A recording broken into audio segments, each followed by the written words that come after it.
పాయకరావుపేటలో ఒక దళిత మైనర్ బాలిక మీద జరిగిన సంఘటన నిజంగా చాలా హేయమైనది.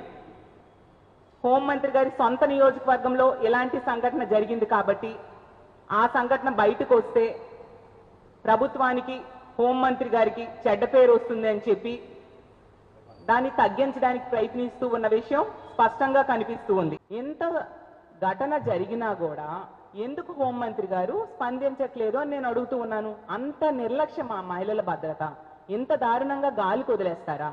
అంటే ఈవిడ సింగపూర్ ట్రిప్పులకు వెళ్ళడానికి టైం ఉంటుంది, క్రికెట్లు ఆడడానికి టైం ఉంటుంది, మ్యూజికల్ నైట్స్కి అటెండ్ అవ్వడానికి టైం ఉంటుంది, డ్రామాలకి చూడడానికి వాటికి అటెండ్ అవ్వడానికి టైం ఉంటుంది, అలాగే వాలీబాల్ ఆడడానికి టైం ఉంటుంది, అలాగే కబడ్డీలు ఆడడానికి టైం ఉంటుంది. కానీ తన సొంత నియోజకవర్గంలో ఇంత దారుణమైన సంఘటన జరిగినా కూడా కనీసం వెళ్ళి ఆ కుటుంబానికి ధైర్యం చెప్పడానికి కానీ, ఇలాంటి సంఘటనలు మళ్ళీ జరగకుండా తప్పు చేసిన వాళ్ళకి కఠినంగా శిక్షించాలని యాక్షన్ తీసుకోవడానికి, అలాంటి ఆర్డర్స్ పోలీసులకు ఇవ్వడానికి కానీ, దీని మీద కనీసం స్పందించడానికి కానీ హోంమంత్రి గారికి టైం లేకపోవడం నిజంగా చాలా దురదృష్టకరం. ఈవిడ సింగపూరు వెళ్ళారు, ట్రైనింగ్ కోసం వెళ్ళారు కదా. అంటే ఈవిడ చేస్తున్న బిహేవియర్ చూస్తూ ఉంటే మరి సింగపూర్లో ఈవిడ ఏం నేర్చుకున్నారు?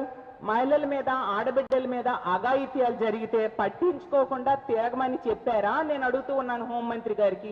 ఈరోజు తీసుకుంటే ఈ వెన్నుపోటు పార్టీ ప్రభుత్వంలో మహిళలకు కానీ, ఆడబిడ్డలకు కానీ రక్షణ లేదు అనే విషయం స్పష్టంగా. ఇదేదో నేను చెప్పడం కాదు, ప్రభుత్వము తమ సొంత సర్వేలోనే ఈ విషయం ప్రజలే చెప్పిన విషయం మనం చూడొచ్చు. ఎందుకంటే మన కలెక్టర్స్ కాన్ఫరెన్స్ జరిగింది, అందులో 21 జిల్లాల్లో మహిళల మీద జరుగుతున్న నేరాలు విపరీతంగా పెరిగిపోయాయని, ప్రజలు అసంతృప్తితో ఉన్నారని ఆ సర్వే రిపోర్ట్లో తేలిందనే విషయం కలెక్టర్ కాన్ఫరెన్స్ లో తెలిసింది.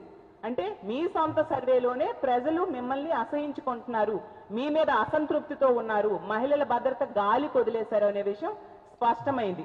నిజంగా ఇది సిగ్గు చేయటని అసలు ఈ రాష్ట్రంలో లేదంట. ఆవిడ మాట చెప్పి 24 గంటలు కూడా కాలేదు, ముఖ్యమంత్రి గారి సొంత జిల్లాలో మదనపల్లిలో ఒక బాలిక మీద అత్యాచారం జరిగి హత్య చేయడం జరిగింది.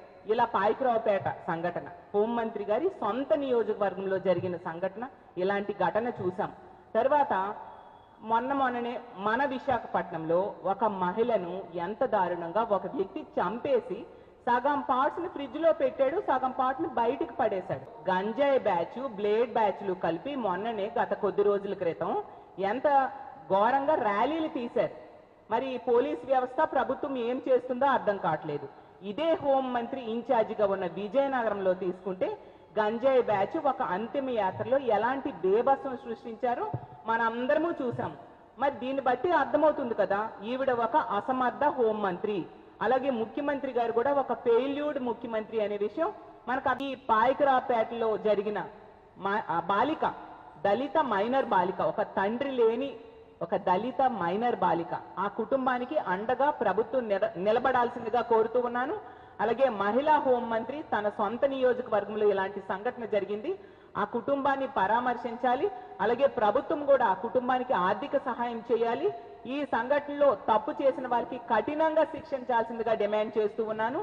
ఈ సంఘటనలో ఈ కేసుకి అలసత్వం చేసిన వాళ్ళని కూడా శిక్షించాల్సిందిగా కోరుతూ ఆ మహిళకి తక్షణమే, ఆ బాలికకి న్యాయం చేయాల్సిందిగా ప్రభుత్వాన్ని డిమాండ్ చేస్తూ సెలవు.